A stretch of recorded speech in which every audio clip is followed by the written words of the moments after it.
Michelle Martinko was born in Cedar Rapids, Iowa on October 6, 1961. She was the youngest of two daughters of Albert F. Martinko and Janet Martinko. She attended Cedar Rapids Kennedy High School, where she was an above-average student and well regarded by school officials. On the evening of December 19, 1971, Martinko attended a banquet for the Kennedy Concert Choir at the Sheraton Inn in Cedar Rapids. She wore a black jersey dress and black scarf, black tights and heels, and a waist-length white and brown rabbit fur jacket, and she carried a brown leather purse. After the event, she asked her friend and squad teammate if she wanted to join her on a shopping trip to the Westdale Mall, which had recently opened where Martinko worked. Her friend declined, and so Martinko went along carrying $180 and intending to purchase a new winter coat. At 2 a.m., since Martinko had still not returned home, her father reported her missing. He began to search for her, as did the police. At 4 a.m., police found Martinko's family tan and green 1972 Buick Electra in the northeast corner of the mall parking lot by a JCPenney. Martinko was found inside, collapsed over the passenger seat and stabbed to death. Martinko had been stabbed 29 times in her face, neck, and chest. Her hands bore defensive wounds, which police said indicated that she had fought back against her killer. The murder weapon was sharp-pointed, but definitely not a knife, and the medical examiner could not determine its size. The killer left no fingerprints, which led police to believe they had worn gloves. Police considered the killing to be personal in nature, based on the number and the location of the stab wounds. The murder was closely followed throughout the community, and police received over 200 tips, but unfortunately the case eventually stalled and turned cold. On June 19, 1980, police released a composite sketch of a man believed to have killed Martinko, which they formed from descriptions provided by two witnesses under hypnosis. They described a white man in his teens or early 20s at around 6 feet tall and weighing 165 to 175 pounds, with brown eyes and curly brown hair. For a while, a prime suspect in Martinko's murder was a man who had, the month before, broken into a Cedar Rapids home, raped a woman at knife point, and threatened to kill her children. He was never charged with the Martinko murder. He denied all accusations, and DNA evidence found later did not match his DNA. In 2012, while serving a life sentence for an unrelated attack, the man died in prison from colon cancer. As the investigation dwindled, a $10,000 reward was offered for information that would lead police to the killer. Eventually, the amount of tips coming in subsided and the case became cold. In 2006, a cold case investigator discovered unidentified blood, presumably belonging to the killer, while he was reviewing case files. From that, police were able to build a partial DNA profile. Documents concluded that fewer than 1 in 100 billion people would match the DNA profile. The results were entered into the Combined DNA Index System, known under the acronym CODIS, but no matches were found. In 2017, a company specializing in DNA phenotyping was hired to create additional images of the killer based solely on the DNA clues about their ancestry.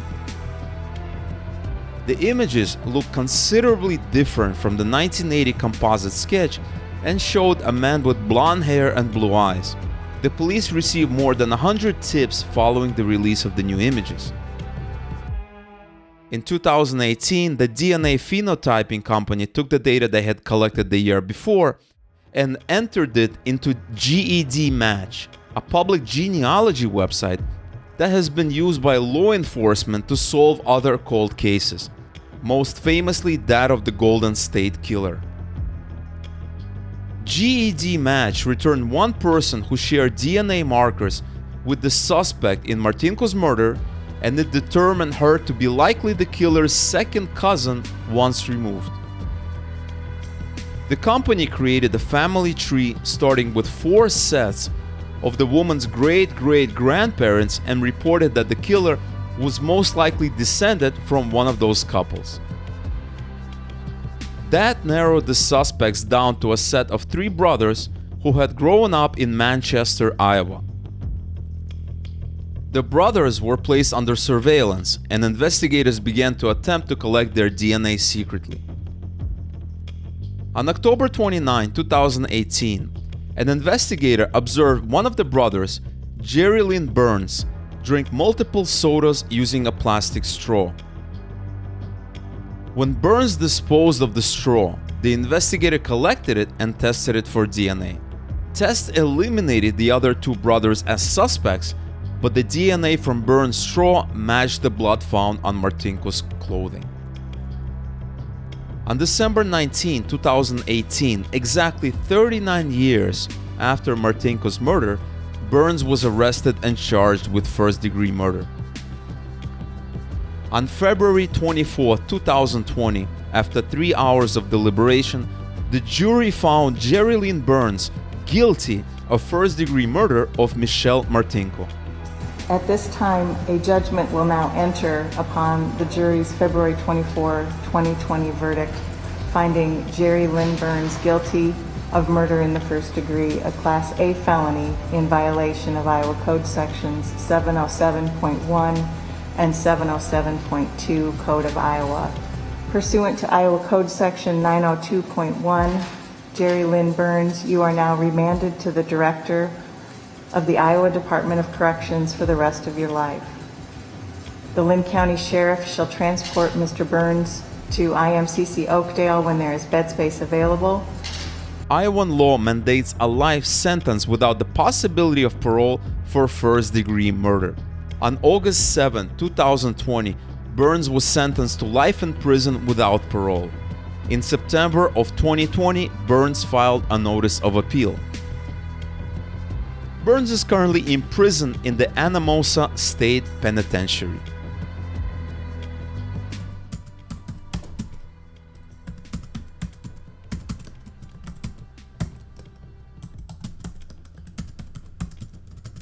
On January 7, 1982, a woman's body was found off Highway 9 near a scenic overlook near the summit of Hoosier Pass, 5 miles south of Breckenridge.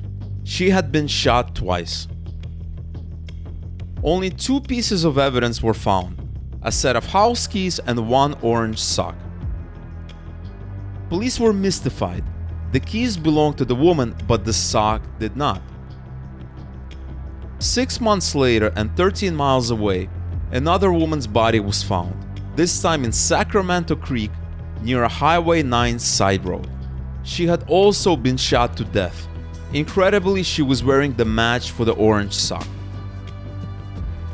They had both disappeared on the same day, January 6, and had been shot with a medium caliber revolver. By all accounts, the 2 had never met. Their bodies were found 13 miles and 6 months apart. However, police were certain that they were murdered on the same night by the same man. The chief suspect, Bobby's husband, Jeff, and would be home shortly. He then made dinner and waited for her to come home. At 12 a.m., Jeff woke up from a nap and realized Bobby was still not home. When the bars closed at 2 a.m. and she still had not returned, he knew something was wrong. 7:30 p.m. They assumed that she had caught another ride home. Initially, police believed that the blood found on the tissues and Bobby's gloves belonged to her. However, in the early 1990s, DNA testing determined that it came from a male. The testing also determined that it did not belong to Jeff. As a result of this and other evidence, including several alibi witnesses, he was eventually cleared as a suspect in the murders. For a while, police considered this to be a cold case, with the hope that one day this case might be solved to bring closure to both families. Almost 40 years later, on February 24, 2021, 70-year-old Alan Lee Phillips was arrested and charged with the murders. He was also charged with kidnapping and assault with a deadly weapon. Investigators aided by United Data Connect used genetic genealogy to link the DNA evidence to him. This process involves taking a DNA sample from an unknown suspect and placing it in a public database. Genealogists then create a family tree of the suspect based on matches from relatives in the database, until they're able to narrow down the tree to a specific individual. Investigators suspect that Phillips may have been involved in other crimes throughout Colorado. As a result, he was being held without bail. In September of 2021, a judge ordered him to stand trial for the murders. Interestingly, it was discovered that on the same night as the murders, Phillips was rescued from a nearby Guanella Pass after his truck got stuck in the snow there.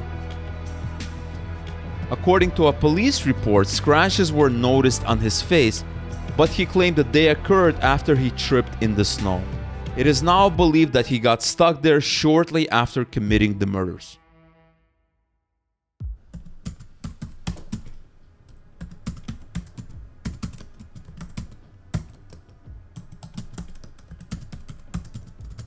On December 20th, 1976, an 8 months pregnant victim was found with her fetus removed beneath an interstate overpass on the Lehigh River in eastern Pennsylvania near the border with New Jersey. Police determined that the remains of the victim, found in suitcases, were likely tossed from an overpass on Route 80 in Carbon County. In 2007, the remains were exhumed in an attempt to glean new information about the victim's identity after advances in DNA analysis. Then, a few years later, investigators checked the DNA collected from the remains against publicly available genetic material.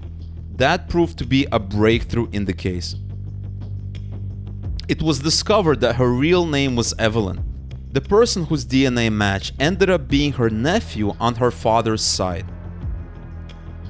In 2021, a 63-year-old Luis Sierra was arrested for the ghastly 1976 strangling and dismemberment of her pregnant teenage girlfriend. Luis Sierra, who was just 19 years old at the time and who, according to a probable cause affidavit, was Evelyn's live-in boyfriend in Jersey City, not too far from where Evelyn's remains were eventually found. The victim's sister recalled how Evelyn told her mother back in 1976 that, quote, if anything happened to her, Sierra was likely involved. For the next 44 years, the slain woman was known only as Beth Doe and buried in a grave alongside her unborn child. According to the police, Sierra shared a Jersey City apartment with his pregnant girlfriend in the months before her slaying. When the victim's sister and mother came home in December 1976, all the furniture was gone and they never saw either one again. Evelyn is buried in Whitehaven, Pennsylvania, with a cross and a nameplate that says Beth Doe. Her family is raising money to pay for a memorial service. She was very loved and very cared for, Miss Colon Veltman said. She wasn't alone. She wasn't cast aside in life or tossed like she was in the river. She wasn't a runaway.